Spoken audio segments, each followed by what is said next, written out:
Ever wonder why remote teams isn't just clicking? What can clear communication and unstoppable productivity do for your remote team? In today's episode, we're going to talk about transforming your workflow. I guess that's a workflow. All right. You mind if I tell a short story, family? I remember when I made the transition to working on site to actually working remote as a project manager. And right away, there was a huge adjustment and I had to pick up on it fast. See, normally when you're on site, if someone didn't answer an email or didn't join a meeting, you could walk out the meeting and go to their cube or their office and say, "Hey, are you joining the meeting?" Or if you needed something from them, you can go over to their cube or their office and say, "Hey, I sent you an email. I messaged you. Is everything okay? Is there something that's taking a priority?" And when you work in a remote type situation, I had to learn how to be more persuasive. I had to learn how to use sales, marketing. This is why I talk about thinking outside of the whole project management realm, thinking about marketing, thinking about sales. And I also had to learn how to be patient on responses. And that's challenging as a project manager because there's always, when you want to be exceptional, there's a sense of urgency because you need to get that answer from them because maybe someone else on the team is waiting for the answer. And the last and final thing that I learned in this process was the escalation journey. Yes. Normally when you're on site and you need to escalate something, you can go and grab those people and pull them in a room and we can have that conversation. Now you have to set up a meeting and hoping that they'll join. And if they don't join, and then try to figure out how you can get them on an actual call. So in today's episode, I'm going to address some of the things that helped me in my journey. Point number one, establish a clear communication protocol. Again, establish a clear communication protocol. Family, you have to define when, where, and how your team communicates. This is important because clear protocols reduce confusion and set expectation. I always talk about the lack of expectation really creates frustration. So we have to ensure everyone is aligned regardless of the actual location. Here's my actionable tip. Create a communication charter outlining primary channels for existence. Are we going to use Slack? Are we going to use Team? Are we going to use email? Is it going to be a formal communication? All of these things you want to keep on a document so you can be aligned with the remote team. And then what are the expected responses? Hey, if I escalate something, what is the timeline as far as to get a response from a particular project team member? Or if it's not an escalation, but it's still a high level concern, what does that look like? Point number two, emphasize outcome over process. This is why I love what the Agile values talk about, individuals and interaction over processes and tools. And so when you emphasize outcome over process, you focus on what the team achieves rather than how they achieve it. A lot of times we want to dictate to say, hey, it needs to be achieved this particular way. But as a project manager, I don't care how you get there as long as it's ethical, first of all. But if you get the job done and you execute, then what does it matter? Because we care about the end goal. It's important because remote teams benefit from autonomy, which can drive innovation and satisfaction. Here's my actionable tip. Clearly define the deliverables and allow for flexibilities in the work methods. Provide outcomes, provided outcomes are met. That is key, family. If outcomes are not being met, then we need to really adapt and pivot. Because if we don't adapt and pivot, then we're going to continue to allow the same actual behavior. Point number three, schedule regular check-ins. Hold daily or weekly virtual meetings to keep everyone updated. This is important because when regular check-ins help address issues properly and maintain a sense of unity. Also seeing the reason why this is so powerful, because you may have some people on your team that may not speak up a lot and may hold on to a problem longer than it needs to, or watch this, family, try and solve it on their own because they're so used to having to solve it on their own and not realizing they have a really good team that has their back. Here's my actionable tip. Do 15 minutes. You know the formula. What did you work on yesterday? What are you working on today? What are the impediments? Now, if there's any impediments or basically if that translate to any problems, we do not try to solve it in that 15-minute status update. I can even say 10 minutes if possible, but we're not trying to solve it there. We'll connect with that resource or resources to take it off of so we can let the rest of the team get back to work unless we need the rest of the team to solve this particular impediment. Use a structured agenda and rotate meeting leadership to encourage engagement. This is, family, this is one of those things where as a project manager, you find yourself doing the majority of the talking, but it's always great when you can rotate that leadership, because if you're out, the meeting still goes on. If you're out, you still have backup support to help guide and lead the team, and you should be able to jump right back on just like if nothing ever happened. When I've been in situations where I've been doing all of the talking, if you can't tell, yeah, I love to talk, but that I still want to have it where I can find out what else is going on with the rest of the team. Quick call to action for you, family. Please share your experiences with remote communication in the comments.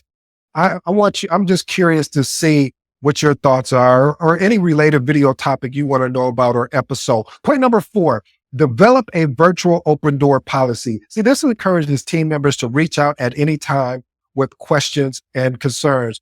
One of the things I used to do is I would have what I call, virtual office hours. That basically means is I would block my calendar off for an hour or two, and I would just sit on the call for an hour or two and say, hey, if someone has any questions, if someone is not getting back to you, I'm available at this window. Or I would have other team members sit there with me, and we'll just be quiet working until someone joins. And what this does is that we're able to solve issues faster because we have individuals there. This also promotes a supportive environment and quick problem resolution. When you work in a supportive environment, this is like a peace of mind, and you don't want to take that lightly because of the fact of you're able to resolve things. You have team members watching each other's back. You're providing constructive criticism, not to tear you down, but to build you up, to ensure that that collectively we can move forward. Here's my actionable tip. I always use this as saying, informal way. I may ping someone and say, hey, just saying hi. And hey, would you mind jumping on a quick call? Just wanted to touch base with you.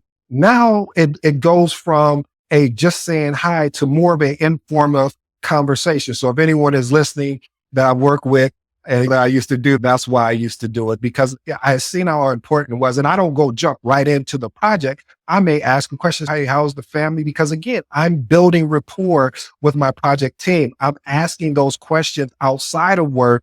So that way it gives me a window in, or a pathway in, to have a discussion. Point number 5, prioritize time zone management. As I say, we work in a global environment. We're not in a domestic environment. So working in a global environment, we must be mindful of team members' local times when scheduling meetings and deadlines.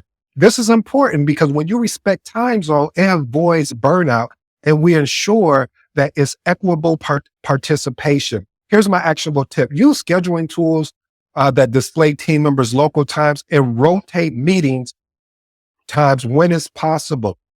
Just because you're in the States, that doesn't mean we need to meet at the state time. You need to be flexible. You need to be adaptable, because everyone is making adjustments, because we want to make sure that no one gets burnt out and eventually either quits, or as they talk about, quiet quitting, where they're at the meeting, but they're really not there at the meeting. Point number 6, create a central repository for documents and resources. Maintain a cloud-based library where all project documents are stored and updated. You also want to make sure you have some type of password or some type of security around it, because you don't want everyone having access to this information. This is important because the central repository ensures every team member has access to the latest information. One of the things I used to do was basically when I would do a meeting recap, I would upload it to the repository, to the cloud repository, whether that was SharePoint, whether that was Box, whether that was Dropbox, whatever it was, I would put it there, because if someone was out or if someone was unable to make the meeting, they would have access to that information. Here's my actionable tip. Regularly audit and update the repository and establish version control practices. Point number 7, Establish escalation paths for issues. Message, if you're new to the episode, anytime I say message, this is something you want to pay attention to. I promise you want to lock in. Because family, one of the things when you work remote, the escalation path hits a little bit different than when you're on site. Let me translate what I mean by that. That basically means is when you are on site, the escalation path is a little bit easier, in my humble opinion, versus when you're remote, because now it's more emails or it's more Teams or Asana, whatever that particular instant messaging communication that you leverage. So being able to define clear procedures up front will help you in your escalation process. Knowing how quickly to quickly address challenges reduces project delays, frustrations, as well as miscommunication. Here's my actionable tip. Document, because what document beats what? Conversation. Document escalation protocols in your team handbook and review them during onboarding sessions. Point number 8, maintain flexibility in work schedules. Recognize and accommodate different work habits and peak productive times. We addressed this before, but flexibility leads to improved morale, better work-life balance, and higher productivity. My actionable tip: encourage team members to share their preferred working hours and adjust meeting accordingly. My transformational remarks, family: establish a clear communication protocol. This is important because clear protocols reduce confusions, set expectation, and ensure everyone is aligned regardless of location. My actionable tip is create a communication charter or plan outlining the primary channels, whether that's Slack, Asana, Teams, you name it, whatever that communication channel looks like. And most of all, what is the expected response time? Point number 2, emphasize outcome over process. Like we talked about the Agile values, individuals and interaction over process and tools. This is important because focus on what the team achieves rather than how they achieved it. And then the actionable tip: clearly define deliverables and allow flexibility in work methods and provided out as long as provided outcomes are met. And my last and final one, my favorite: establish an escalation path for issues.